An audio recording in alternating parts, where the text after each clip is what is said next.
Bom dia. Bom dia. Acredito que nós podemos começar, então. Então, Gabriela, se você quiser compartilhar a tela.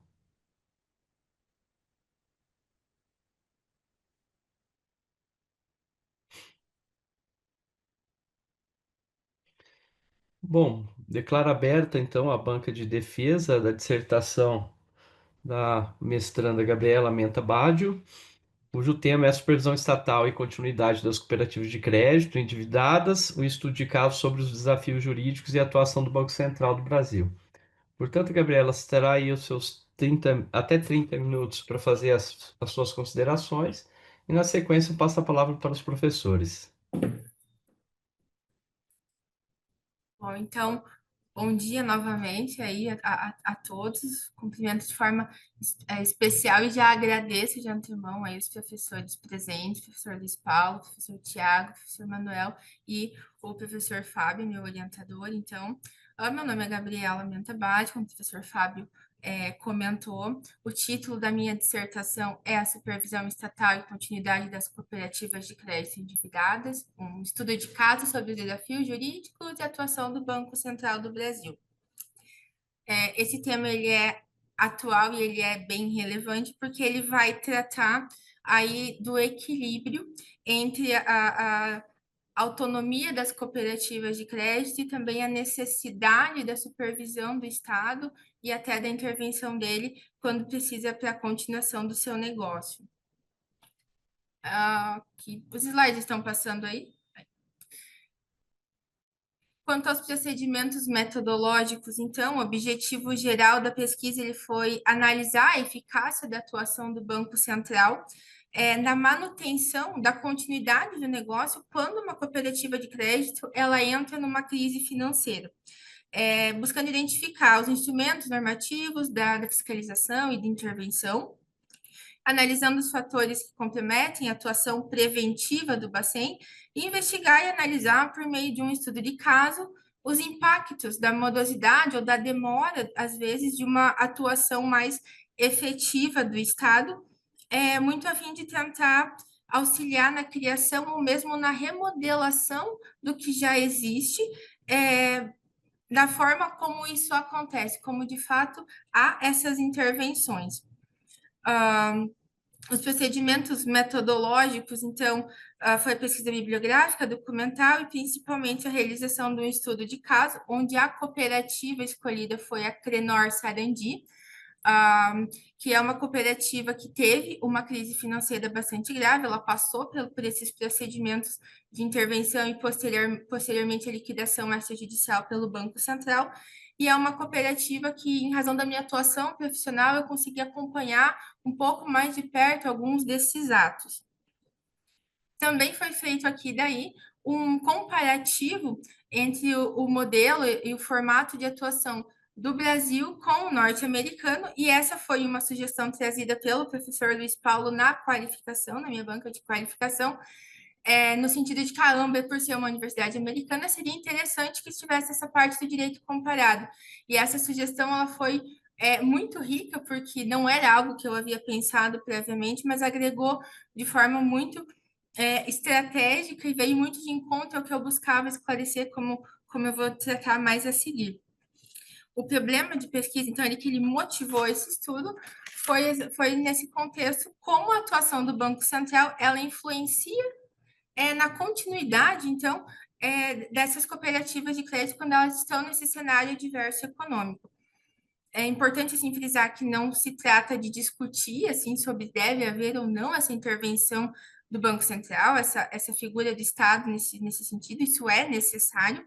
A questão é muito mais como essa supervisão ela se aplica na prática.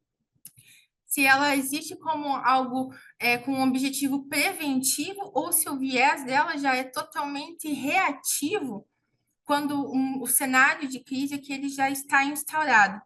E aí, para esse entendimento e para chegar nesse desenrolar, a dissertação ela foi estruturada em 7 capítulos, onde o primeiro tratou mais com relação ao fundamento do cooperativismo de crédito, então ele vai ter aí uma evolução lógica, histórica, contextual e progressiva ao longo desses 7 capítulos.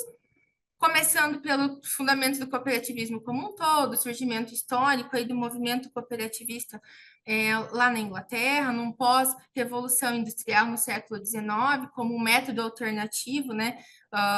Como um todo por conta das crises financeiras que se instalam depois dessa revolução.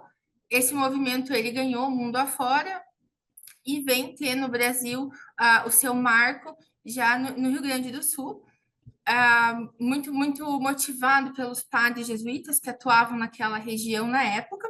Em Nova Petrópolis, aí a gente tem já o surgimento da primeira cooperativa de crédito, do ramo crédito especificamente. Essa cooperativa deu tão certo e foi tão sucesso que posteriormente ela passou por algumas remodelagens e acabou sendo incorporada, enfim, ao que a gente tem hoje do sistema Sicredi, que é o segundo maior força cooperativista de crédito nacional. O cooperativismo como um todo, então, as instituições cooperativas, elas não têm um foco no lucro, elas existem para assistir aos seus membros, ao que eles precisam, aos seus cooperados, e entender esses pontos, isso é importante porque vai justificar, por exemplo, alguns tratamentos diferenciados do cooperativismo de crédito dos demais ramos cooperativos. E aí, já passando um pouquinho aqui para o capítulo 2, onde especificamente vamos falar sobre o cooperativismo de crédito, ele está como uma instituição financeira, uma espécie de instituição financeira, e por essa razão é o único ramo do cooperativismo que vai ter aí o seu regulatório e a sua fiscalização, autorização de funcionamento, enfim, feita pelo Banco Central do Brasil, que detém essa prerrogativa do sistema financeiro como um todo. Em que pese seja uma instituição financeira e a oferta dos produtos, né, sejam muito similares aos bancários convencionais, lá para os cooperados, para os membros na sua ponta, há algumas diferenças que são bem substanciais entre o modelo de negócio bancário e o negócio da cooperativa de crédito. E aqui a gente pode falar daí da questão da governança, da questão da alta administração, que são membros eleitos pelos seus sócios, pelos seus cooperados.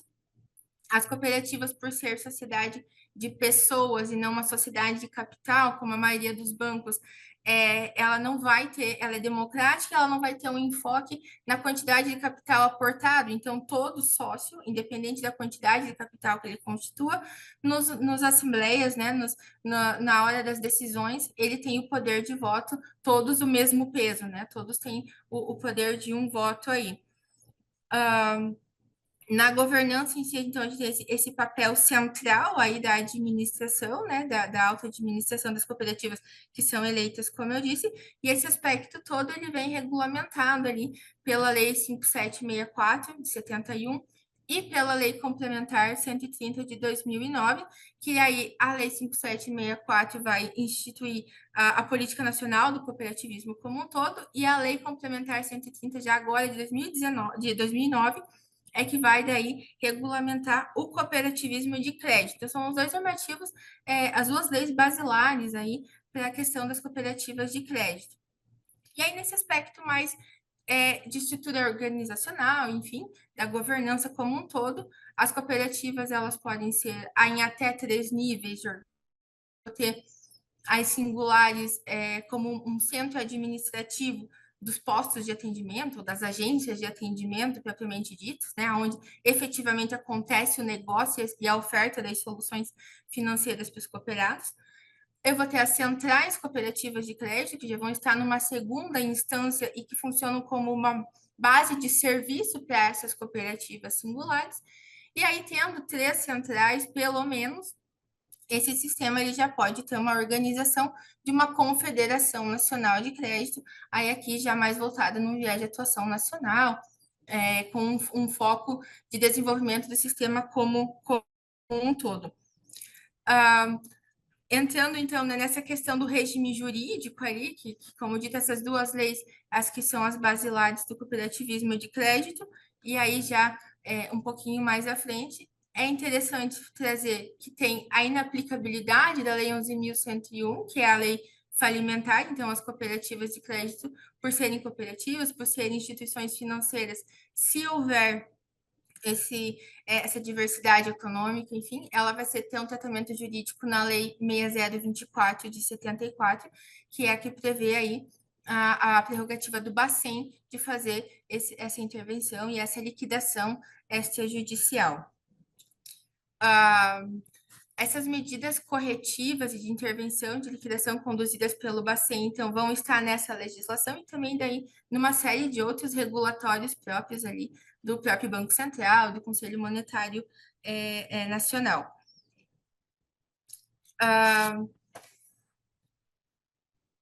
Especificamente daí no que a gente tem de prerrogativas do Banco Central com essa atuação já no sentido de intervir dentro do cenário econômico da cooperativa se ela se demonstrar num cenário de crise aqui, né? São 3 os instrumentos que o Banco Central tem para esse tipo de ação, que seria o regime de administração especial temporária, o RAET. Esse seria já com um enfoque preventivo, talvez a única medida com um pouco mais de viés preventivo e corretivo do Banco Central. O Bacen, ele afasta temporariamente a administração ali da cooperativa, nomeia alguns administradores provisórios, com esse objetivo de corrigir as falhas de gestão aí e conseguir reequilibrar essa cooperativa aí de uma forma assistida. Se não for possível, né, essa correção, ou mesmo não é necessário que isso aconteça os 3 fatos, né? Isso pode acontecer diretamente já a intervenção ou mesmo a liquidação, aí a critério do Banco Central. A intervenção ela já é uma medida severa, ela já vai ser aplicada quando os indícios aí de insolvência, de irregularidade é grave, e ela vai acontecer com pouquíssimas chances aí de eu manter a continuidade do negócio dessa cooperativa de crédito. Via de regra, quando eu tenho um ato de intervenção do Bacen, ele se mantém por um período prévio até que seja só para ter uma questão organizacional para proceder com a liquidação extrajudicial, que aí, de fato, a cooperativa ela já se demonstra totalmente inviável, né, no aspecto econômico. Aí a liquidação extrajudicial já seria o equivalente ao processo falimentar, mas aí conduzido todo pelo Banco Central e com aquele objetivo mesmo de ter liquidação ordenada, né? Ao final das atividades dessa cooperativa de uma forma organizada, para daí honrar os compromissos que conseguir e a proteção dos cooperados ali por meio do FGCOP, né, que é o Fundo Garantidor Cooperativista. Então, a liquidação ela já vem para fazer um encerramento organizado das atividades dessa cooperativa de crédito. Na prática, muitas vezes o Bacen ele já vai agir na intervenção e na liquidação, o que já é tardio, então, para uma recuperação, né? O que já é tardio para a continuidade do negócio da cooperativa. Quando já entra na intervenção, as chances dessa recuperação, elas são muito pequenas, né? Então, o problema talvez ele não se concentra no procedimento, mas no momento ou na forma que esse procedimento tem ocorrido na maioria das vezes. E daí aqui foi muito rica a sugestão do professor Luiz Paulo, como eu comentei, porque daí no capítulo 6, propriamente, onde eu vou tratar desse estudo comparado, o que foi possível entender e absorver disso é que no modelo norte-americano, enquanto existe, né, lá na mesma forma que a gente tem o Banco Central, vai ter o sistema da Reserva Federal, né, que seria uma entidade, uma autarquia equivalente lá, mas uma subdivisão dentro desse sistema da Reserva Federal é a Administração Nacional das Cooperativas de Crédito. Então, no modelo norte-americano, dentro do Banco Central ali deles, né, do sistema reserva federal deles, eles vão ter subdivisões que vão ser especializadas ao tipo do modelo de negócio que elas estão atendendo. Então, a Administração Nacional das Cooperativas de Crédito, ela vai tratar especificamente com cooperativas, muito especializada no modelo de negócio das cooperativas. E aí, o outro ponto que eu elegi como mais relevante aqui na diferença é que o sistema o acompanhamento dessa Administração Nacional das Cooperativas de Crédito é um acompanhamento contínuo pelo sistema CAMELS, seria um acrônimo ali de 6 letras, que vai significar capital, ativos, gestão, ganhos, liquidez e sensibilidade a riscos. Esse sistema, cada letra, então, vai ter um indicador. Esses indicadores vão ter números, eles são critérios objetivos, e as cooperativas, elas, aí no modelo americano, então eu tenho cooperativas estaduais e federais, né, enfim, vão ter as suas prerrogativas e características da própria legislação americana, mas dentro desse sistema de acompanhamento, dentro desses indicadores, e de acordo com a faixa que essa cooperativa está, e aí a faixa vai ser determinada pelo tamanho, pela quantidade de sócios, quantidade de ativos, pela participação dela no mercado, enfim, aí tem vários critérios que eles trazem. Objetivamente, se ela se desenquadra de algum desses critérios ali, de algum desses indicadores que eles trazem como os ideais que essa cooperativa deveria estar, eu já tenho uma intervenção no sentido de atenção, já tenho um olhar diferente, às vezes já existe aqui a solicitação de alguma outra medida, já tem um acompanhamento diferenciado. Já no Brasil, o que a gente teria, então, né, num comparativo?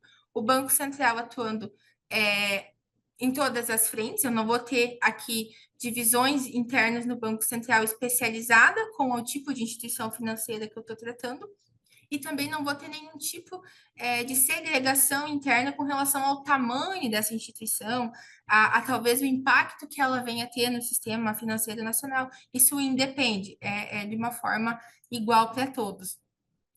E o que o Banco Central teria de um acompanhamento semelhante ao americano é o que a gente chama de testes de estresse.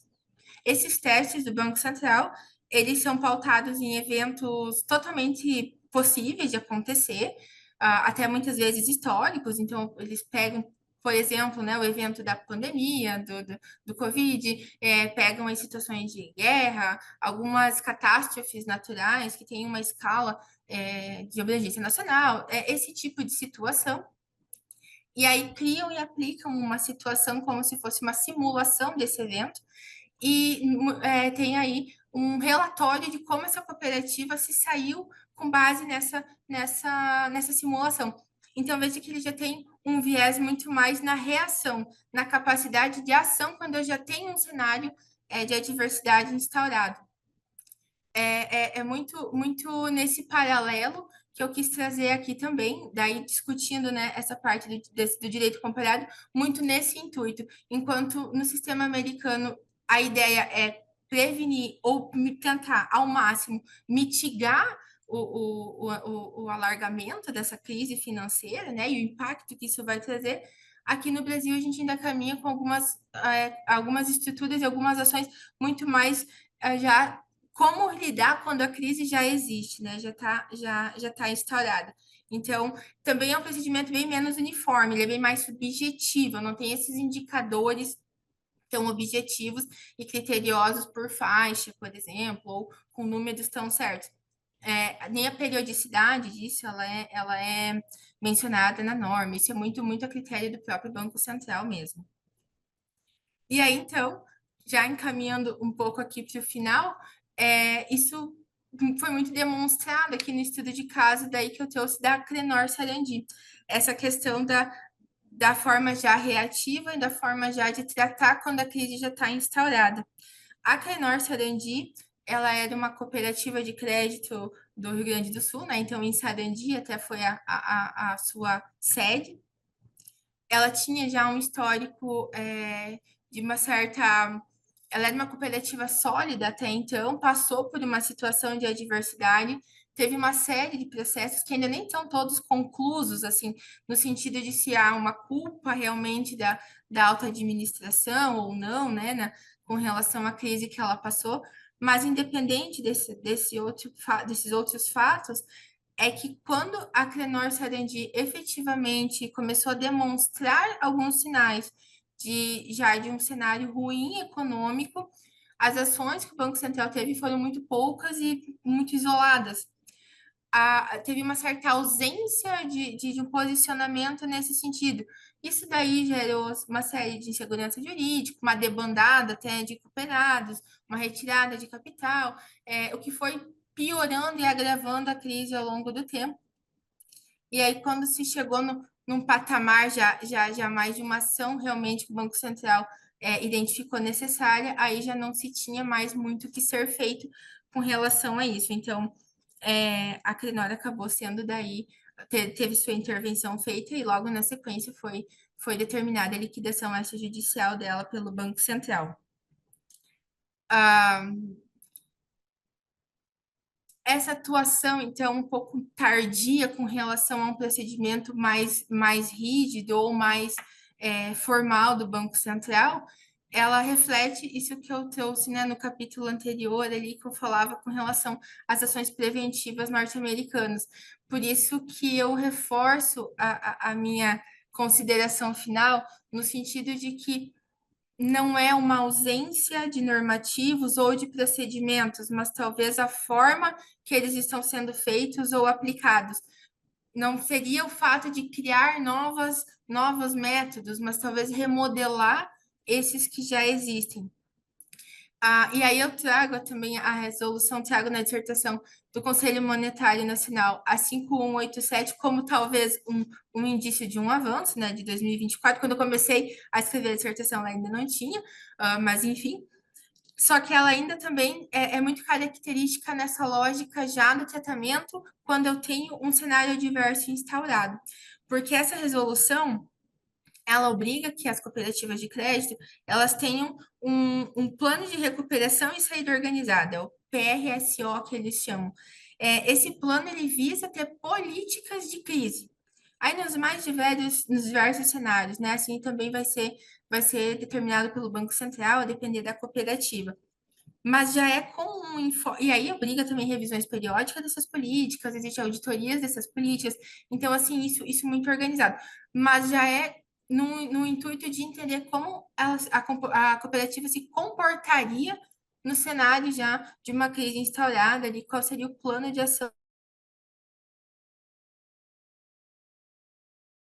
sim, e trazendo aí, já encaminhando para o final, é que os instrumentos normativos, eles são adequados, eu só acredito que a gente precise mesmo desse maior enfoque em atos preventivos e talvez não de um olhar tão em pontos isolados. Às vezes o cenário como um todo e não num único indicador possa ser muito mais benéfico e muito mais proveitoso no sentido de se manter, quando tiver uma situação de uma diversidade econômica, de se manter a continuidade do negócio, de conseguir de fato se recuperar e equilibrar novamente essa cooperativa para que ela mantenha o seu negócio posteriormente. Porque quando eu tenho efetivamente a liquidação extrajudicial, além do impacto financeiro, tem um impacto social que é talvez até aqui imensurável quando isso acontece nessas cooperativas e onde elas estão inseridas. Seria isso que eu tinha para trazer. Eu agradeço já de antemão novamente, estou à disposição aí para os questionamentos e atenta às considerações que certamente vão ser muito proveitosas.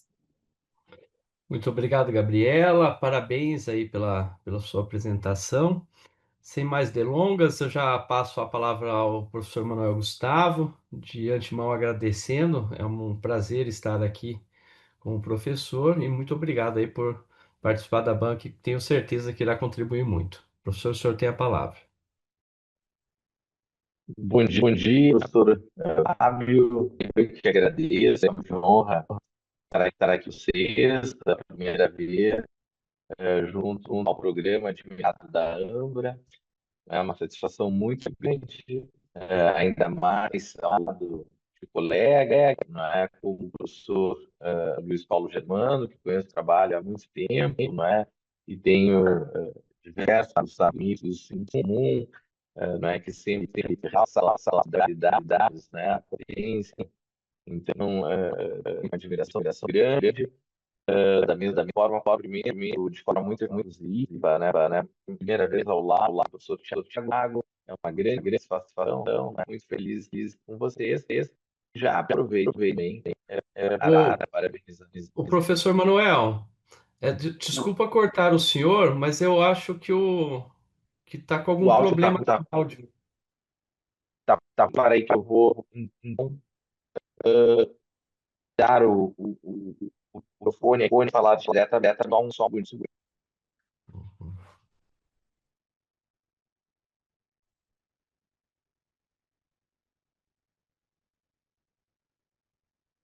Conseguem me ver ou bem agora? Está... Tá dando como fosse um retorno. Agora está bom ou não? Agora sim. Agora sim? Ah, tá melhor. Eu acho que o problema era o microfone. Eu os ouvia muito bem, mas eu acredito que vocês não estavam me ouvindo. Bom, então não sei até onde conseguiram ouvir, mas professor Fábio, então, muito rapidamente, inicialmente agradecendo muito, né, a oportunidade de estar aqui com vocês, a primeira vez no programa de mestrado da Ambra, não é? É uma grande satisfação, uma verdadeira honra estar aqui com vocês, professor Fábio. Agradeço muito o honroso convite, estar ao lado do professor Luiz Paulo Germano, a quem admiro muito, não é? Já conheço o trabalho também, já de longa data, estar ao lado também do professor Tiago, uma satisfação muito grande para mim, e aproveito para cumprimentar aqui a mestranda, não é? Gabriela Baggio, e também já parabenizar tanto pela a sua apresentação, agora oral, quanto também pelo trabalho escrito, não é? Pela escolha do tema, extremamente pertinente, e que eu tenho, não é? Especialmente voltado não é? Ao sistema financeiro, ao mercado de capitais, e justamente vincula a uma segunda área que eu tenho uma enorme dedicação e interesse, que é a área de recuperação, reestruturação de negócios, não é? Até porque atuo como administrador judicial, não é? Então une essas duas vertentes, né? O estudo e a regulação do sistema financeiro, não é? E dois, a questão do direito da insolvência de um modo geral. Então fiquei extremamente feliz aí para o convite né, para essa banca. Bom, como só ia acontecer, não é, e como costumo fazer em arguições de mestrado e doutorado, eu divido em dois grandes âmbitos, não é? Como é de praxe, quanto à forma e quanto ao conteúdo. Não é? Quanto à forma, Gabriela, não teria muito a contribuir, tá? O trabalho está muito bem desenvolvido, não é? Um trabalho muito bem escrito, um trabalho não é? Metodologicamente muito bem desenvolvido, não é? Vejo de forma muito clara a exposição do teu problema de pesquisa, não é? Que é efetivamente o coração do teu trabalho, e a partir daí que ele se desenvolve, está muito claro, né? A metodologia utilizada também me parece muito pertinente. Este acréscimo, não participei, obviamente, da banca de qualificação, mas esse estudo comparado, não é, com a experiência norte-americana me pareceu muito enriquecedor, não é? E realmente torna-se um diferencial do teu trabalho, então muito acertado nesse sentido. Não teria, então, quanto à forma, teu trabalho está bem estruturado, bem dividido, metodologia adequada. Eu até, a título de eventual ponderação, né, tu falas diversas vezes e de certa forma analisa até quando trazes essa experiência comparada, falas em eficácia, não é? Como quase sinônimo de talvez de eficiência, não é? E esse é um ponto que está num limiar entre forma e conteúdo. Talvez só, eu pensei aqui, se seria possível de alguma forma, eu fiz algumas anotações, né, buscar identificar um critério, né, primeiro, uma definição efetiva aí a ser utilizada no teu trabalho do que seria essa propriamente essa eficácia, né, ou eficiência, né? Podemos utilizar, e aí eu vou puxar um pouquinho a brasa para o meu assado, né? Eu sou um grande adepto da análise econômica do direito, não é? Muitas vezes se utiliza de forma muito ampla o conceito de eficiência econômica, não é? Penso que em algum momento poderia, não é? Mas isso é a título apenas de sugestão, tá? Em hipótese alguma, é qualquer mácula ao teu trabalho ou qualquer motivo para, não é qualquer decréscimo de nota. Pelo contrário, eu só estou ponderando aqui porque são esses os momentos que me parecem pertinentes até para que todos que participam, não só a própria candidata, como os professores, para que haja algum tipo de intercâmbio, né? Alguma definição de eficiência, né? Isso nós temos discutido muito em termos de recuperação judicial e falência. Participei até de um evento na semana passada e nós observamos, né, que um dos critérios utilizados, não é, e que se critica muito o regime de insolvência no Brasil, é o percentual de efetivo soerguimento, né, de efetiva recuperação. Ahn, e talvez essas medidas elas tenham que se analisar com algum tipo de restrição, porque considerando um país como o Brasil, que a taxa de juros, não é, é uma das mais elevadas no mundo, historicamente hoje está nos seus patamares mais elevados, é muito difícil que uma empresa venha efetivamente a se soerguer, a se recuperar, não é? Então talvez isso não seja um bom indicador comparativamente, porque um crédito tão caro e escasso no Brasil, por mais que o sistema de insolvência e o design do mecanismo de estruturação judicial seja bom, seja bem pensado e formulado, ele não vai percentualmente conseguir não é, um número muito grande de recuperação comparado a outros cenários, não é?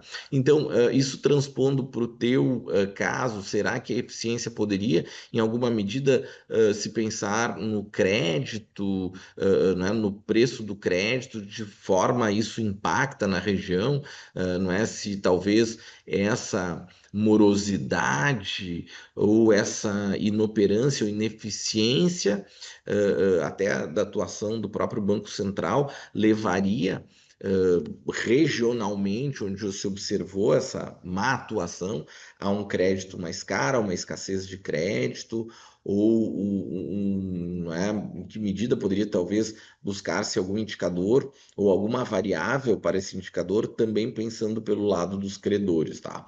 Mas isso só são ponderações aqui que talvez até gostaria de te ouvir, se possível, a esse respeito de forma bastante resumida, tá? Mas então, assim, quanto à forma, teu trabalho está muito bem estruturado, sumário muito bom, não é? Até pensei quanto àquela questão ali de uma maior explanação quanto ao Banco Central, não é? Mesmo da questão histórica, até pensei quanto à necessidade ou não, né? Talvez seja até desnecessário, mas também aqueles regimes que são especialmente dedicados, aí tu vais muito bem na tua apresentação igual, né? Tanto falando do RAET, falando da intervenção, falando da liquidação, está muito bem estruturado o teu trabalho, então, quanto à forma, talvez uma leitura final, não é só para algumas questões de digitação, para mim ficou sem mas questões só para o teu depósito final, não é? Ali não ficou a numeração das referências bibliográficas no sumário, alguma coisa assim, mas assim, totalmente questões irrelevantes do ponto de vista só para realmente o depósito final, tá? Mas isso não impacta nem na nota. Bom, quanto à forma e ao conteúdo, gostei muito do teu trabalho, já te disse, eu sou um tanto quanto suspeito, né? Porque o tema me atrai muito. E eu gostaria de fazer, então, talvez, assim, ponderações barra perguntas para te ouvir um pouquinho mais, né? Uma delas seria como tu avalias, né, o equilíbrio entre a autonomia das cooperativas de crédito, né, e o poder interventivo do Banco Central, né?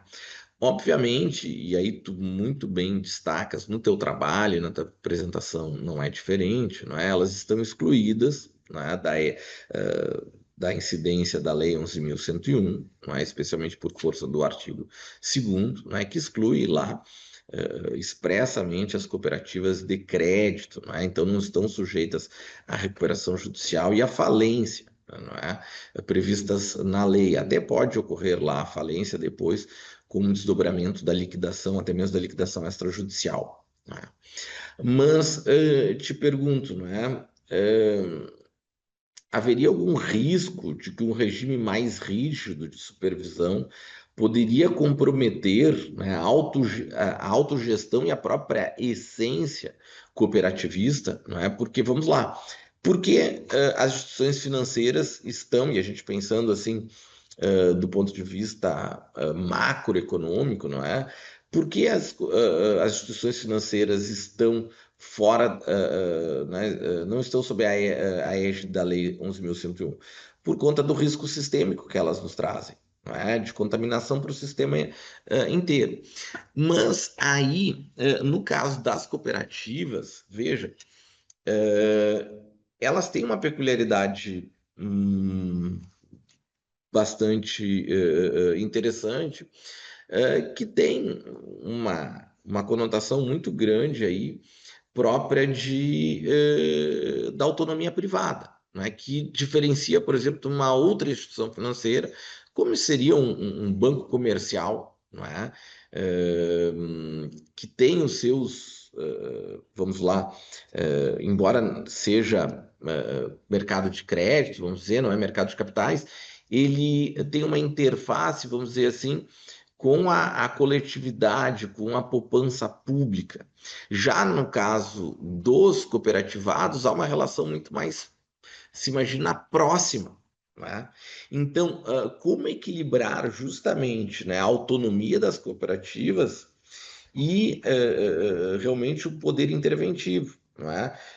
De um lado, nós temos essa autogestão e a essência cooperativista, que poderia, de algum modo, pelo um regime mais rígido de supervisão, ser então comprometido, tá? Essa é uma das questões que eu gostaria de te ouvir. Uma segunda é assim, né?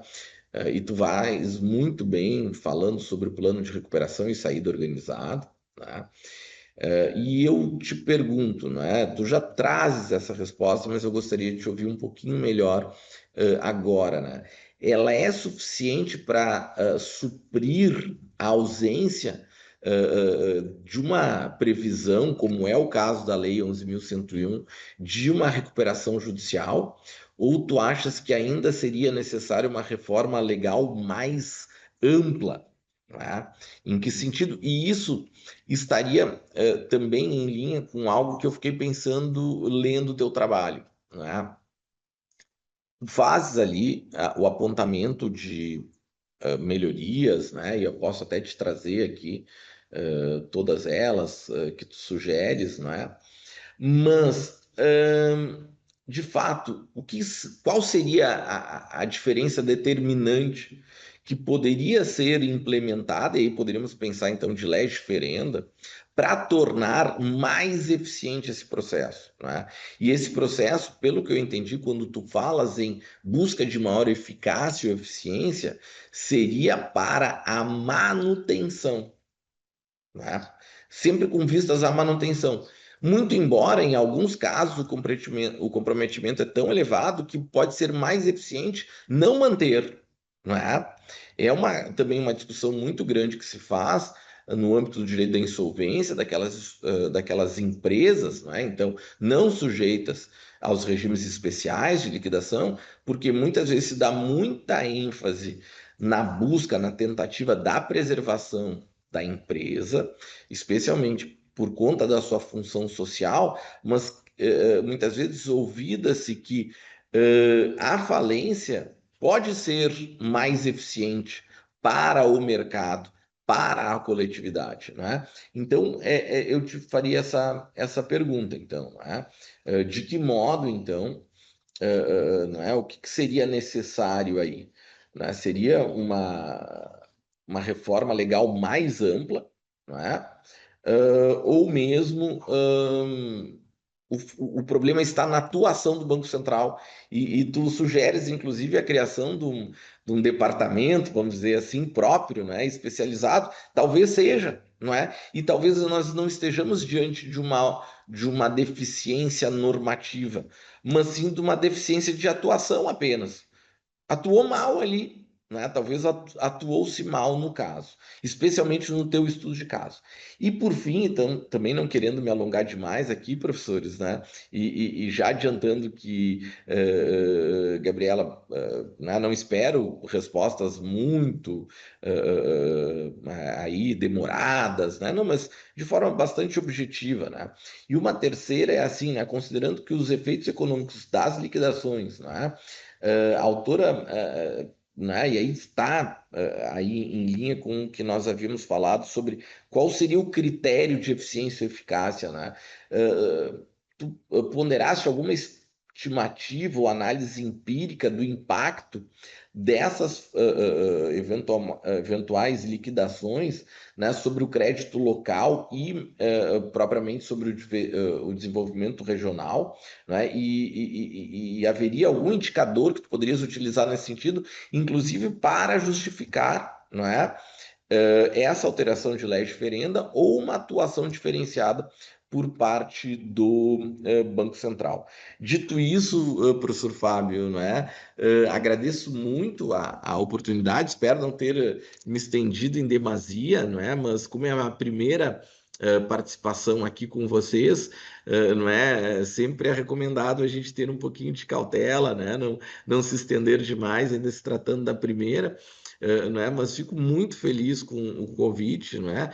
E parabenizo já de antemão, não é? Não só a Gabriela pelo belo trabalho, como também o orientador, certamente aí que muito contribuiu para um trabalho muito importante, né? Que pode incrementar e muito aí a eficiência econômica nesse tipo de mercado que é tão importante no Brasil, é tão importante, e justamente aqui na região que eu estou hoje, né, especialmente no Rio Grande do Sul, aqui também, né, a própria foi mencionada, a Sicredi, inclusive aqui na nossa instituição, a Unicinos, tivemos há pouco, e até fui um dos professores, um MBA voltado justamente ao cooperativismo, né, entre eles muitos alunos, né, colaboradores da própria Sicredi.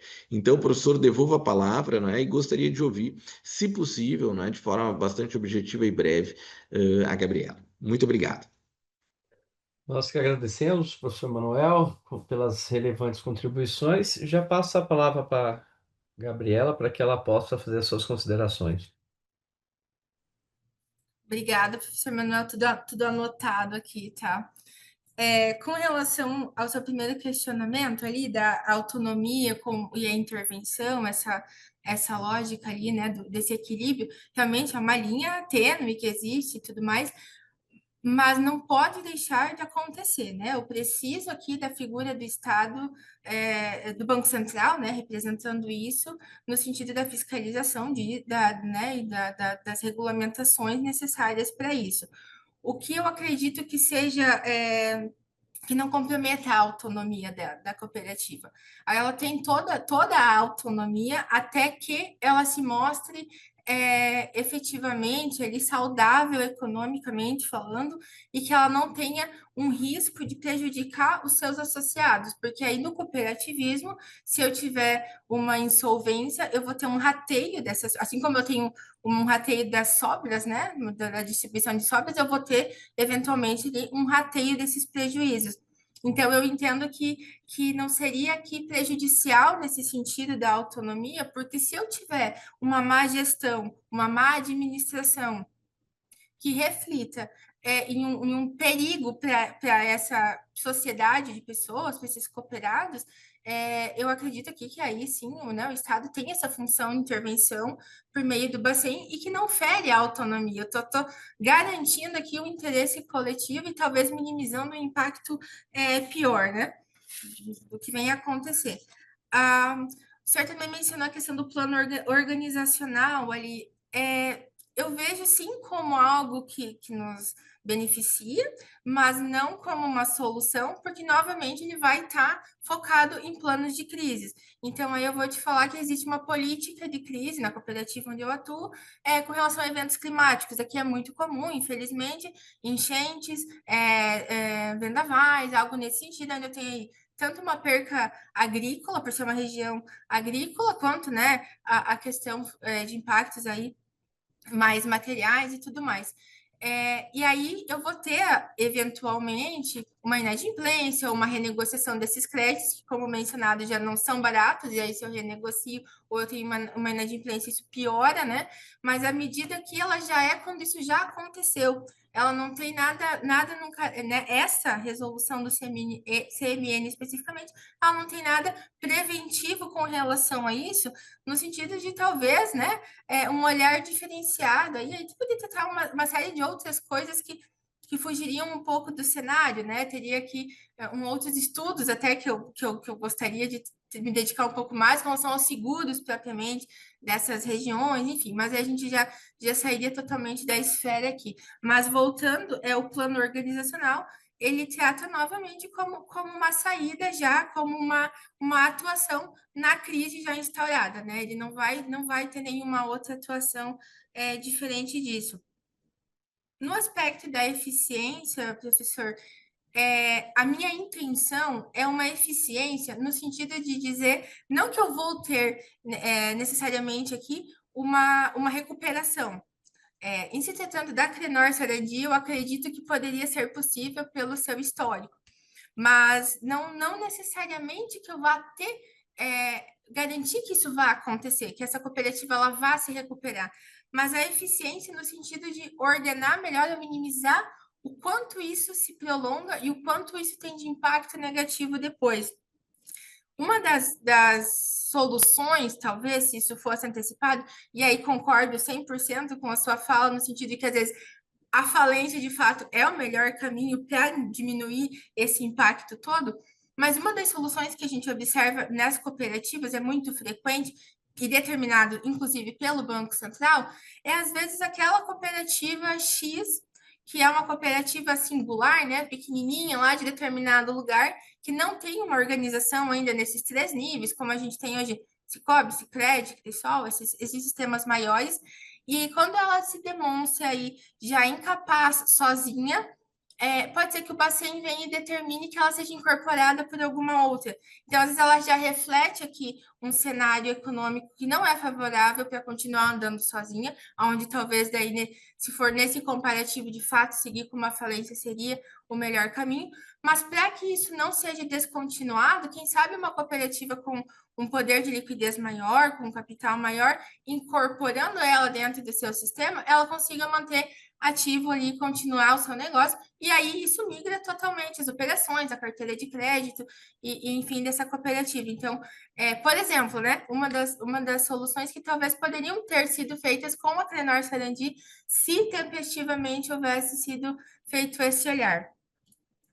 Acredito que era isso que o professor havia falado, não sei se esqueci de algo, mas entendo que de uma maneira muito breve seriam esses os Está retornos. excelente, estou plenamente satisfeito. Eu só, se pudesse um pequeno adendo só, talvez, se tu pensas então em termos de lei diferenda, de o que fazer, o que mudar, tu pensas que poderia ser por meio de uma nova resolução, algum instituto próprio, até para possibilitar essa atuação ex ante, não é? Preventiva, por meio de legislação, né, ou regulação setorial mesmo do Banco Central, não é? A gente tem visto algumas medidas, muito trouxeste, alguns planos de contingência, né? Hoje em dia se fala muito também em ESG, não é? No mercado de capitais isso tem sido muito presente através de regulação setorial, né? A CVM vem com uma produção muito forte. Talvez será que por parte do Banco Central, resoluções, ou mesmo por parte de uma legislação com um mecanismo próprio prevendo um instituto diferente, ou apenas aprimorar aquilo que já existe? Só essa última questionamento que eu gostaria de te ouvir. Na minha visão, aprimorar o que a gente já tem já seria um avanço é muito significativo. E aí eu penso que objetivar essas análises e não ficar tão no subjetivo seja um caminho para começar a trilhar os pontos. E aí trago muito novamente ali a questão do comparado, né? Quando eu não vou olhar só para o relatório demonstrativo financeiro contábil, lá pelo núcleo específico disso dentro do Banco Central, ou só para o índice de Basileia, lá ali, né, que vai ter a questão da liquidez num outro núcleo específico do Banco Central, talvez quando eu tiver indicadores objetivos dentro da expansão, do tamanho dessa instituição que eu estou avaliando. E isso com um olhar panorâmico e não isolado, eu já teria, eu penso que um forte indicativo aí do momento certo de agir, e aí a medida, não necessariamente precisa ser intervenção, liquidação, RAET, enfim, né? Poderia ser uma incorporação, ou uma fusão, algo nesse sentido, que às vezes vem nesse tipo de normativo. Então, ao meu ver, seria muito mais simples, né? A solução é muito mais aprimorar de acordo com o modelo do negócio, ali, com o que a instituição de fato está olhando, do que propriamente criar novos mecanismos ou novas normativas, enfim. Perfeito, Gabriela. Estou plenamente, professor Fábio, satisfeito, tá? Plenamente satisfeito. Uma última questão, só gostaria de saber, Gabriela, se tu atuas numa cooperativa e em qual função? Isso fica bastante nítido, né? Mas só se pudesse me trazer, eu fiquei bastante curioso, até pela pertinência, né? E o conhecimento aplicado de tua parte. Parabéns. Eu atuo na Cressol, professor, estou dentro da confederação da Cressol, então eu atuo na parte jurídica, mas eu estou numa parte de jurídico de negócio, então eu faço uma parte da assessoria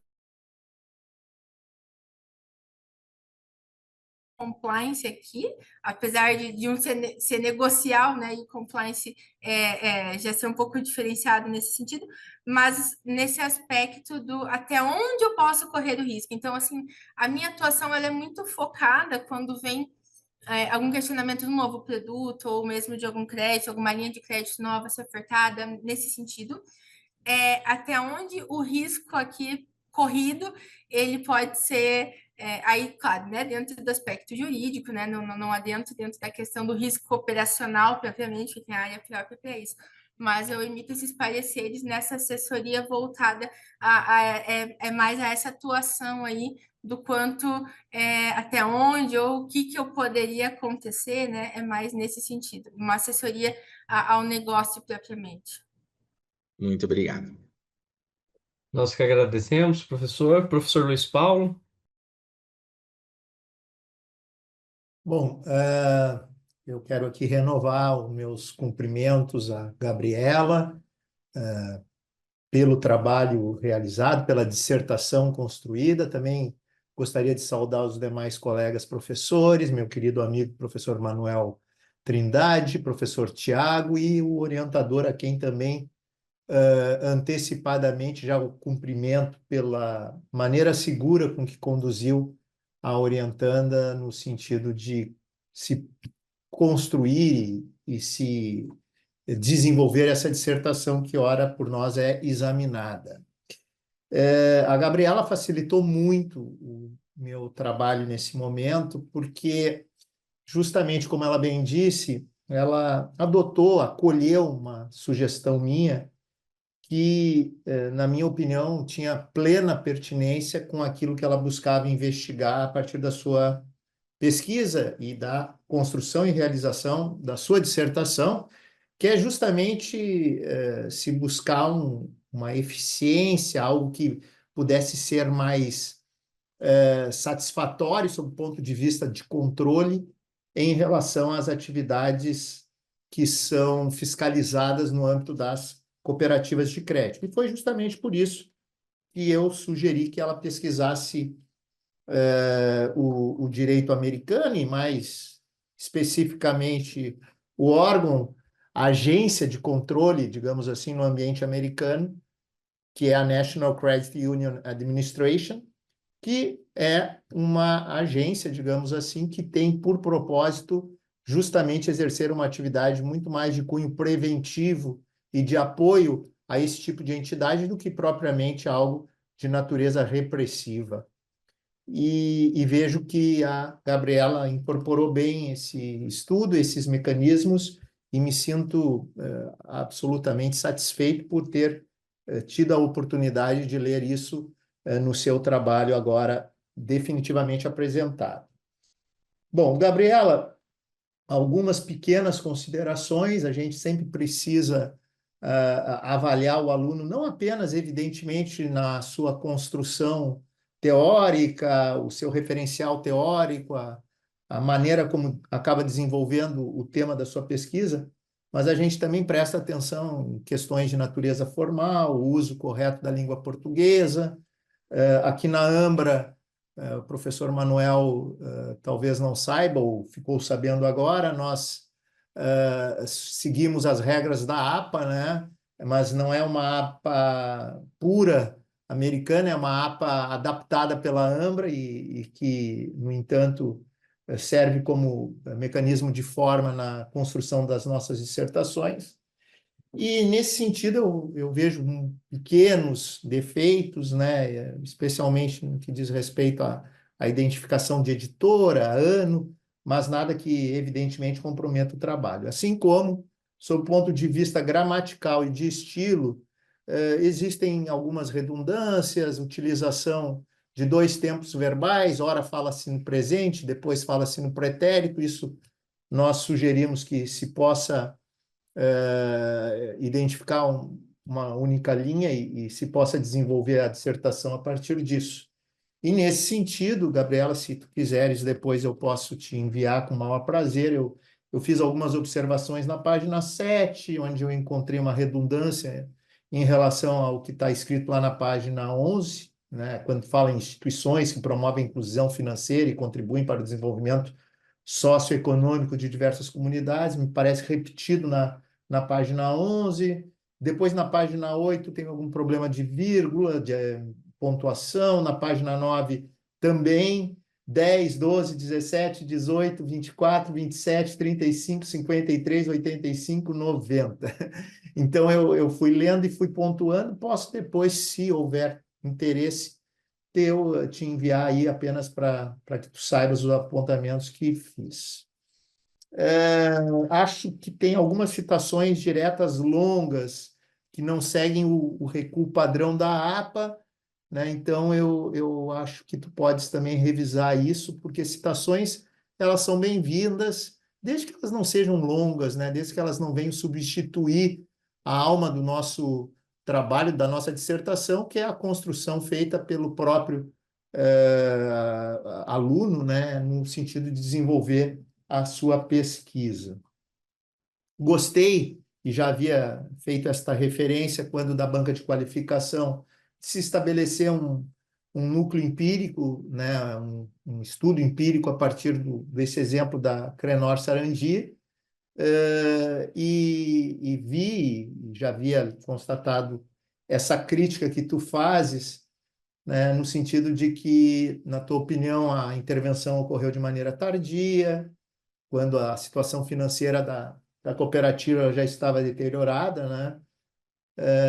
As informações contábeis não seguiam um fluxo regular de envios, havia ausências de parâmetros padronizados de intervenção, e tu também refere algo que é muito importante, que muitas vezes no estudo de um trabalho jurídico, digamos assim, passa ao largo, mas que para nós é algo extremamente importante, que é o impacto comunitário, né, que causou essa falência, né, essa extinção dessa pessoa jurídica, e não temos nenhuma dúvida do que essas cooperativas, muito mais do que um banco, do que uma instituição financeira mais robusta, nós não temos dúvida da importância e da presença delas numa comunidade do interior. E digo isso porque hoje presto serviços para o Sicredi, né, na qualidade de consultor, e sou demandado praticamente todas as semanas para orientar no sentido de buscar sempre salvaguardar a melhor atividade no que diz respeito às funções do sistema cooperativo, em especial daquilo que o Sicredi e da importância que o Sicredi tem hoje no contexto regional. eu vi e gostaria até de pensar isso para fins de uma pequena pergunta, que tu fizeste uma crítica em relação a uma possibilidade de justificativa política na, na atividade realizada pelo Banco Central, me dando a entender, e eu gostaria que tu me esclarecesse, caso eu esteja equivocado, que não foi adotado critério isonômico em relação a procedimentos idênticos havidos em cooperativas que estiveram no mesmo, na mesma situação. E aí tu refere até a uma questão de natureza política. Quando a gente faz essa referência num trabalho de natureza científica, a gente tem que ter um pouco de cuidado, né, justamente para não comprometer a tese. Eu não tenho uma tese aqui, nós estamos diante de um trabalho dissertativo, mas é um trabalho de natureza técnica, né, e que tem uma robusta construção normativa. Então, gostaria de te ouvir em relação a isso, quando tu fala nessa questão de eventual interferência política ou solução política para o caso da Crenor, né? E tem uma outra questão que eu gostaria também de te colocar, que tu identificaste, né, no caso da Crenor, falhas na governança interna, né? E isso, de fato, no teu entendimento, contribuiu para a crise. Pensando menos no Banco Central, que queiramos ou não, é um órgão de controle externo, né? O Banco Central é exemplo do Tribunal de Contas, são órgãos de controle externo, eles têm uma atividade preventiva, por exemplo, o Banco Central tem lá um canal em que a gente pode fazer consultas, né? E é até um canal bem eficiente, é um canal que, claro, ele não consegue te responder em 1, 2 dias, mas ele é um canal eficiente e que muitas vezes nos esclarece em eventuais dúvidas que nós possamos ter em relação a esse tipo de atividade. Mas eu gostaria que tu, pensando menos no Banco Central, enquanto órgão de controle, e mais em políticas internas que poderiam ter sido adotadas pelas cooperativas, ou especificamente pela cooperativa Crenor, né? Que tipo de estruturação de compliance poderia ter sido feito? E, especificamente, no caso dos administradores, né? Eles foram incursos em tipos penais, responderam a processos criminais, acho que até houve condenação nesse sentido.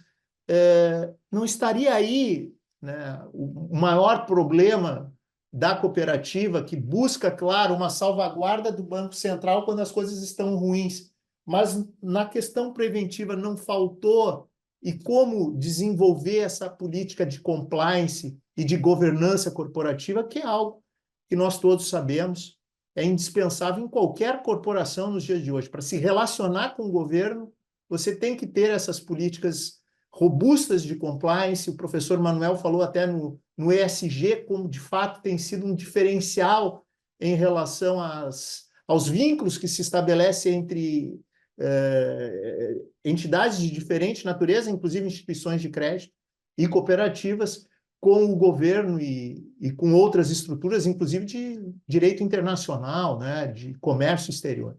Então, eu gostaria de te ouvir em relação a isso, de maneira muito objetiva, te cumprimentar mais uma vez pelo trabalho, pela qualidade da tua escrita, pelo propósito que tu desenvolveste. Também cumprimento mais uma vez o professor Fábio. Tem um fio condutor nessa tua dissertação, isso é algo que precisa sempre ser elogiado.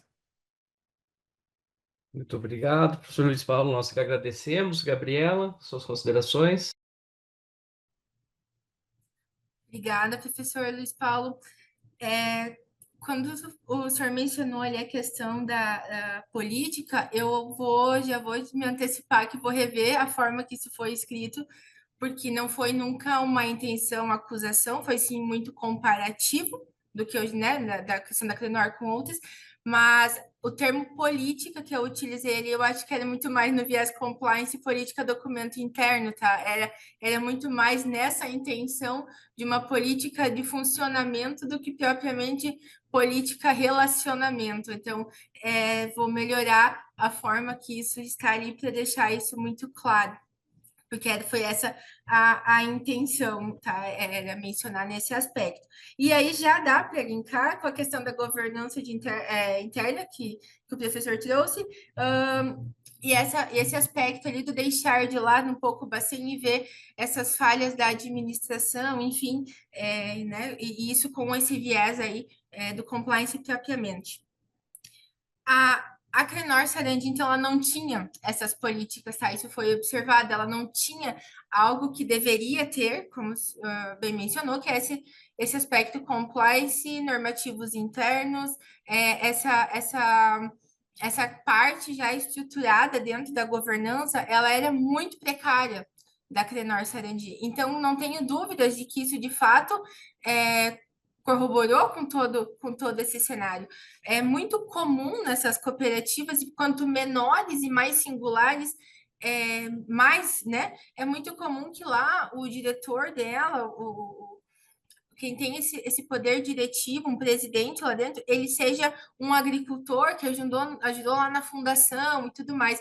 Então, via de regra, essas pessoas ela tem uma expertise muito grande, conhecimento muito grande, dentro do cenário ali cooperativista, nesse sentido, mas às vezes falha muito nesse aspecto já mais técnico, daí se relacionar com os normativos do Banco Central, com uma política de compliance propriamente dentro, né, uma estrutura de organização ali que possa atuar nesse sentido.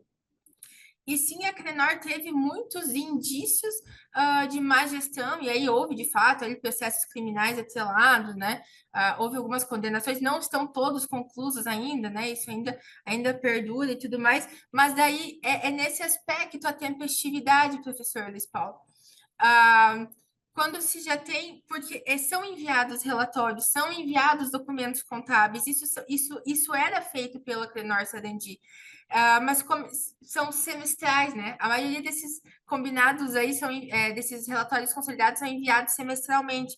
E aí, entre um semestre e outro, já se observava algumas vezes um aumento de provisão, por exemplo, de insolvência, de perdas esperadas, então uma diminuição da qualidade da carteira de cooperados, um aumento de endividamento com relação a uma busca de capital externo, sabe? Já não um empréstimo mesmo, algo nesse sentido, que já não era tão compatível com a realidade, com o ciclo do negócio convencional naquela cooperativa. Então, isso são indícios de uma má administração, né? Se eu estou consumindo meu patrimônio líquido de uma forma muito rápida nesse momento, né? E eu não tenho um cenário macro que justifique, porque aí tudo bem, né? Se a gente for pegar um eventos, né, no Rio Grande do Sul especificamente, lá, né, os períodos de enchente, enfim, mas não era o cenário que se tinha. Então, num comparativo com outras unidades mais ou menos equivalentes do mesmo tamanho, com o mesmo patrimônio, não condizia nem com o histórico da Crenor, nem com o momento macro, assim, o cenário macro em que ela estava inserida. Então, são fortes indícios de problema da administração, de problemas de governança. E aí, a ausência de políticas internas para auxiliar essa alta administração, né? Essa governança. Talvez aqui que seria o viés tempestivo do Bacen, sabe? Em já identificar ou já começar alguma atuação, não, aí, como eu digo, não necessariamente com um regime ali, com o RAED, com uma intervenção, mas talvez com um olhar de auditar mesmo, de pedir mais informações, de estar um pouco mais assistido. De uma maneira breve, acredito que seja isso, tá? Não sei se conseguir me fazer clara aqui dentro do teu questionamento, professor Luiz, mas assim, quanto à política, tá? É mais na lógica do documento interno, era essa a minha intenção, eu já anotei aqui para rever a forma como isso ficou, e aí todas as demais contribuições ali com relação ao texto e digitações, enfim. E eu acho que nesse aspecto das falhas, tá, dos indícios de falha da governança, é aqui que talvez a gente poderia ter tido um pouco mais de tempestividade daí pelo Banco Central. Tá ótimo. Isso tem muito a ver com a natureza da própria Crenor, né? Ela buscava, até onde eu me lembro, não, ela buscava ofertar crédito para agricultor, para que vem de reforma agrária, né? Enfim, no Paraná teve um problema também muito similar. Mas, enfim, muito obrigado. Parabéns mais uma vez. Muito obrigado, professor. Professor Tiago. Olá, meus caros, bom dia. Cumprimento aqui o professor Fábio, obrigado pelo convite para participar dessa banca. Tô conhecendo hoje os professores Manuel Trindade, professor Luiz Paulo Germano. Prazer compartilhar essa banca com vocês. Olha, digo que é um tema, eu não sou da área, né? Devo ser o patinho feio aqui da banca, mas eu fiquei muito feliz com o que eu ouvi, achei sempre bom aprender. E já nessa toada eu já cumprimento a Gabriela. Gostei muito do seu trabalho, viu, Gabriela? Aprendi bastante com ele, né? A sua apresentação oral foi muito boa, você mostrou muita segurança, muito conhecimento, até aqui nas respostas aos professores. A sua escrita é muito boa, ela é muito fluida, muito segura, muito objetiva. A gente vê claramente para onde você está indo, né? Olha que isso às vezes não acontece muito aqui nas nossas bancas, né? O seu trabalho está muito claro para onde você está indo, o que você quer, e mostra não só a sua competência, mas também aí a orientação precisa do professor Fábio. Então, já te cumprimento preliminarmente em relação a isso, né?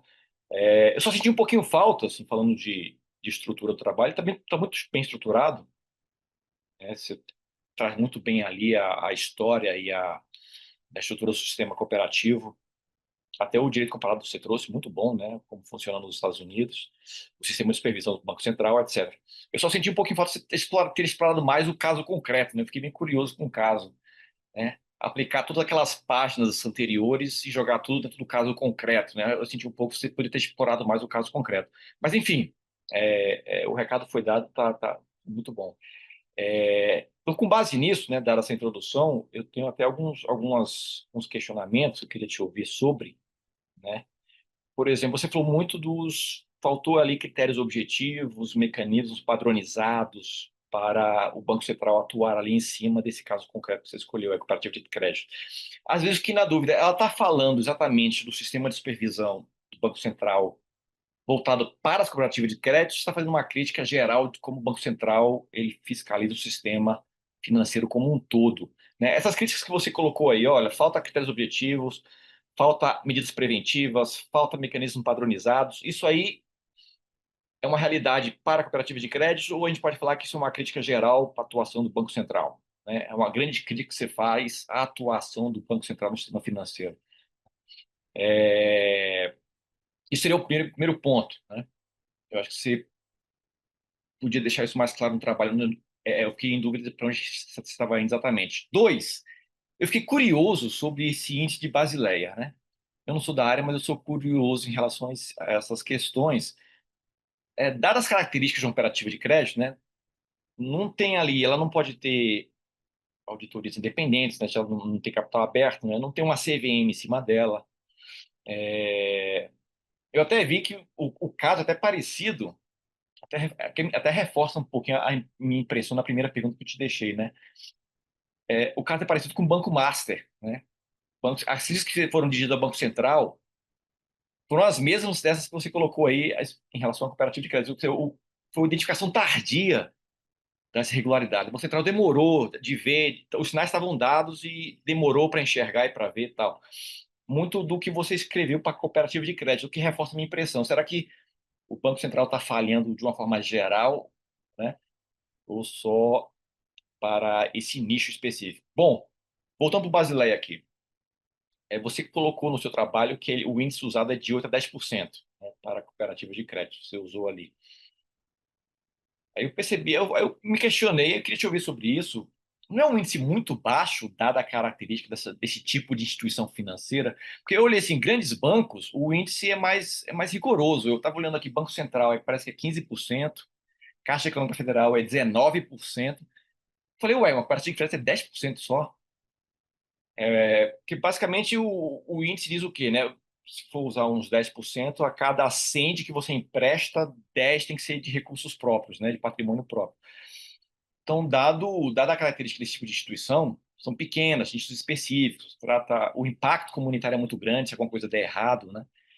Então, tem muitas pessoas vulneráveis ali envolvidas, até pensando ali na questão do risco e na preocupação que o Estado deveria ter com os mais vulneráveis, até pensando numa política monetária meio à la John Rawls, né? Focando ali nos mais vulneráveis.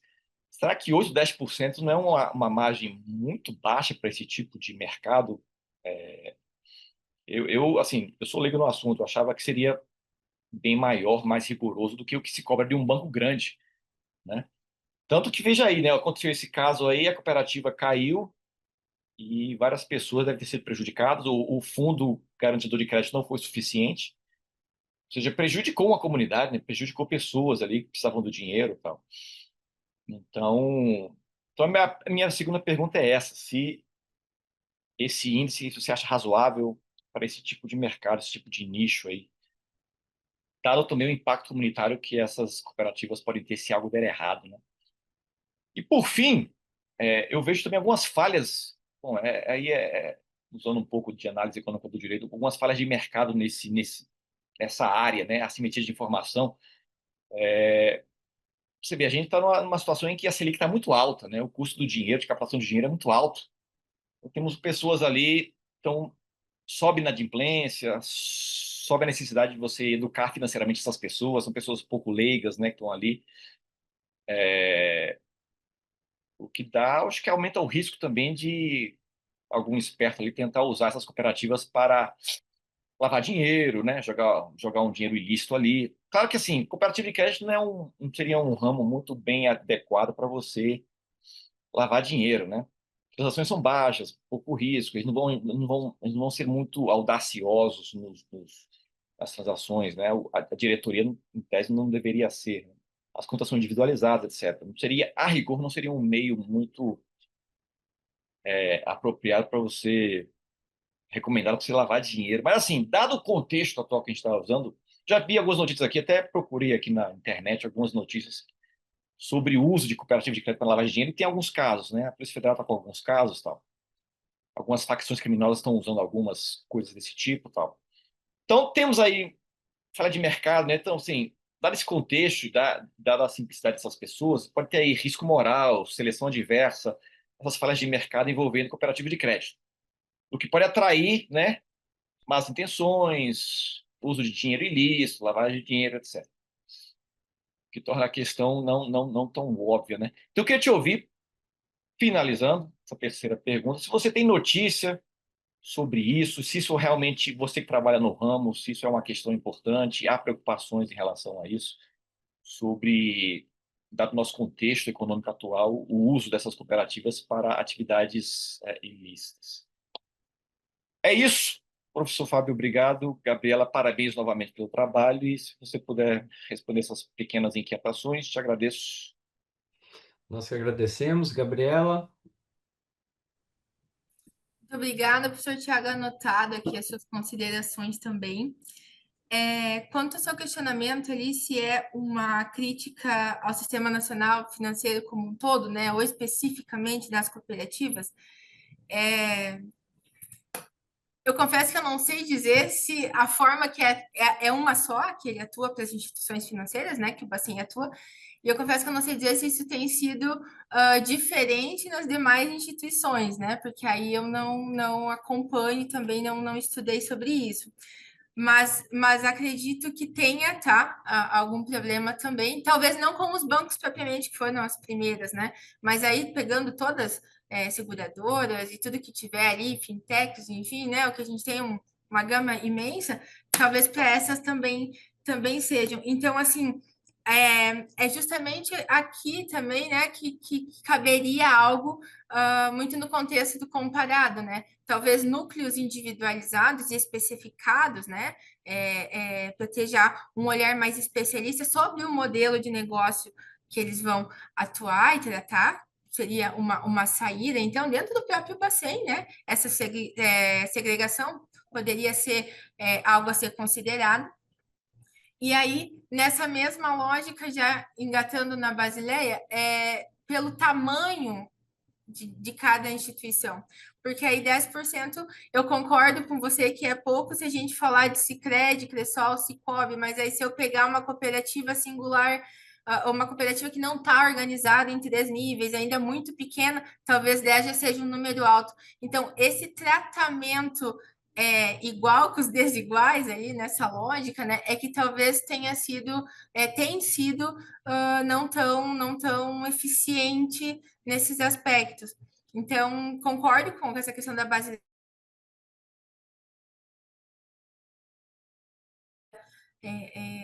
né, nada ainda em vigor, ainda está muito, né, naquela parte negocial e tudo mais, mas assim, concordo que talvez seja pouco para alguns, mas para outros ainda já seja demais. Então, acho que a crítica seria da forma de tratar tudo muito igual quando tem essas particularidades que são muito relevantes.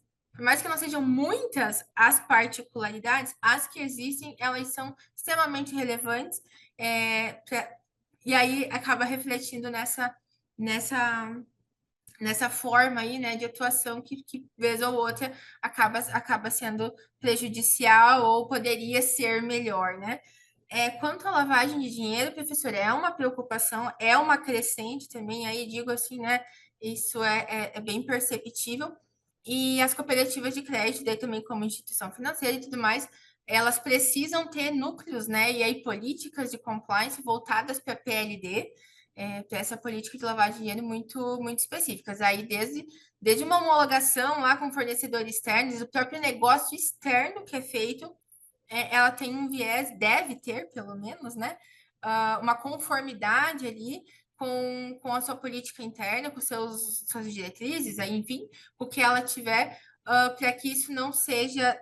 Para os negócios externos, né? Quando tiver, então, um fornecedor externo, alguém que nem é um negócio próprio da cooperativa, tem que ter uma investigação, aí, uma due diligência, enfim. E tudo isso é muito recomendado e, via de regra, é para ter, né? Em todas. Então, é uma preocupação e é para ter essas áreas instauradas para se evitar que essas situações cheguem, né, ou se associem, né, até assim, meio mascarando, como não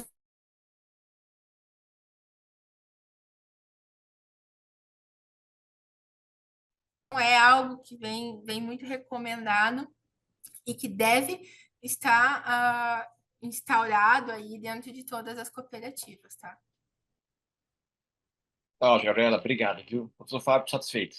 Muito Parabéns. obrigado a todos. Essa questão da lavagem ela está recorrente, né? E uma das últimas notícias que eu vi, agora há uma cobrança internacional que até os escritórios de advocacia, né?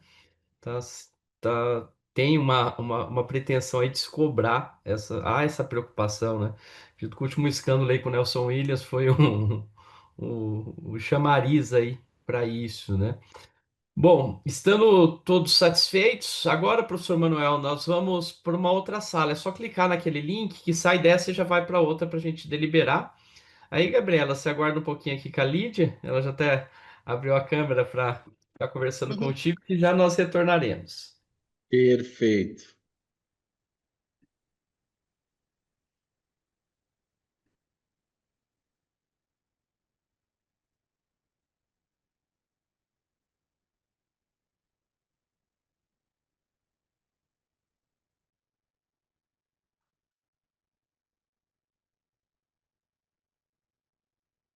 E aí, Gabriela? Acho que deu boa, como dizem, né? Ah, Passou o nervosismo? passou, assim, acho que eu tinha um pouco de receio, assim, da apresentação mesmo, né, de ficar meio...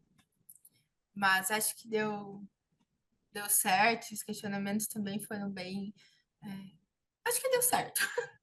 Acho que sim, você estava bem segura, né? Apresentou bem.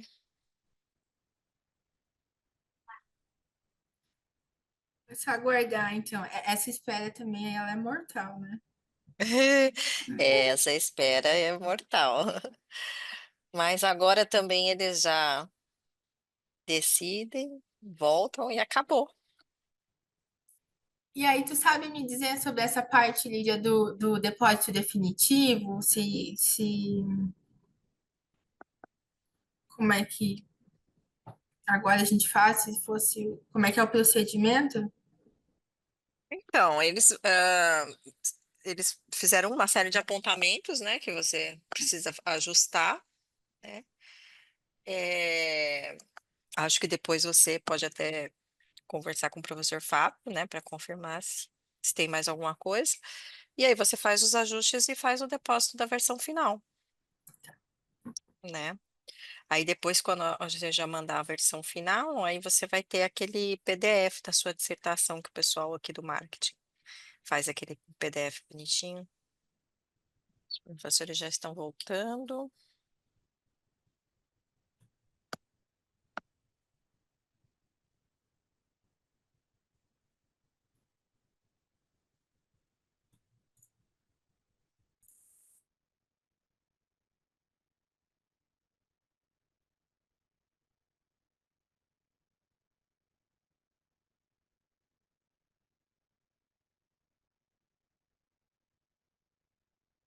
Voltamos, né? Agora sim.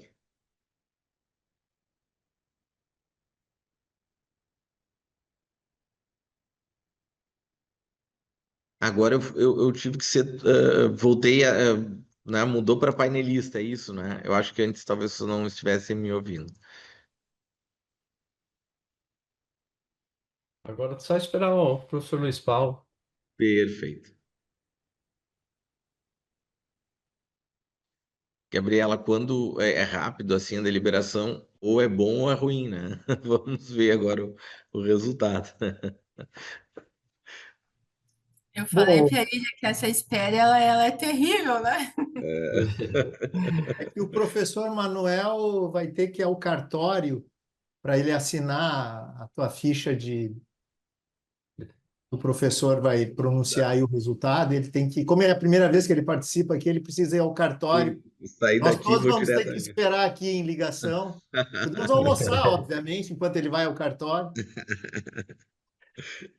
Bom, meus caros, tendo visto aí o adiantar da hora e de antemão gostaria de agradecer, Gabriela, por você ter me escolhido como orientador. Foi um prazer te orientar. Sei que você teve vários problemas no decorrer aí da dissertação, mas eu costumo dizer, citar aqui a dona Irã Barbosa, que Deus dá o frio conforme o cobertor. E eu sempre falei isso para ti e acredito que todo esse esforço que você fez, mesmo passando por às vezes momentos nebulosos, né? Esses esforços foram muito mais do que suficiente para você tirar a nota máxima aqui. Então você foi aprovado com nota máxima. E aí, obviamente, a nota máxima pressupõe aí a nossa indicação para que se publique, porque a pesquisa no direito ela precisa ser levada a sério, não fazermos pesquisa só para ter o título, né? Que o direito ele tem esse problema que as nossas pesquisas são egoístas, são pesquisas feitas para os nossos lattes, para, para os nossos concursos, os nossos certames que vamos passar, e não para a evolução da ciência. E me parece que a sua pesquisa ela vem diferente dessa ideia. Então ela traz aí uma contribuição para a sociedade. Nós temos obrigação, enquanto cidadão, a trazer, fazer essa contribuição. Então fica aí, meus parabéns. E agora é só comemorar. O Sarandi seu é do Rio Grande do Sul, né? Se fosse Sarandi no Paraná, eu iria te dar um abraço pessoalmente, Não, mas a no Rio Grande Sarandi do é longe Sul, de Porto Alegre, senão nós íamos também. A gente ia também. mas fica um pouco distante aqui. Na hora que eu lembrei de Sarandi, eu falei, nossa, tem uma cidade aqui que dá 40 quilômetros, chama Sarandi também, aqui no Paraná. Eu falei, se fosse o Paraná, nós não veríamos pessoalmente, mas quem sabe teremos oportunidade. Meus parabéns. Parabéns, parabéns. E aí eu Obrigado deixo, Parabéns. Obrigada, muito Parabéns, obrigada. parabéns, Gabriela. eu Parabéns. deixo a Muito palavra para feliz. quem quiser fazer aí o. Ah, Lídia, você consegue tirar um print de foto, por Vamos tirar favor? uma foto de comemoração? Vou até Vai, me todo arrumar mundo. aqui, ó. Vai, um, dois, três e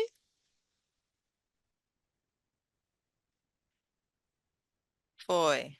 Muito obrigado, Lídia, por toda a parceria. E deixa a palavra aberta aí para alguém que quiser se despedir. E depois vamos almoçar.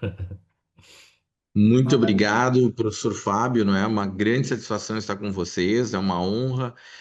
Deixo aqui o meu abraço também ao professor Luiz Paulo, ao professor Tiago, Gabriela, meus parabéns, excelente trabalho, e assim como o professor Fábio adiantou, não é, o teu trabalho ele tem uma relevância porque tem uma aplicabilidade, não é, um viés pragmático muito grande. E como disse, eu sou suspeito, mas gostei muito, então gostaria de muito ver a tua versão publicada, talvez até em uma versão comercial, acessível, não é? Porque realmente é uma temática que merece ser desenvolvida e aprimorada no Brasil. Então, parabéns, não é? E comemora. Tá, e Lídia, muito obrigado por toda a assessoria aí, nota 10, funcionou perfeitamente tudo. Obrigado, Lídia. Um abraço para todo mundo. Obrigado, Valeu. meu caro, um fortíssimo abraço. E o Valeu. almoço fica em breve, semana que vem, tá? Sim, eu vou no cartório contigo para ser E a gente secretário. almoça. Obrigado, Um pessoal. Tchau, abraço. tchau. Um Obrigado, abraço. Lídia. Um abraço, Tchau. Gabriela. Parabéns. Tchau, tchau. Parabéns. Tchau.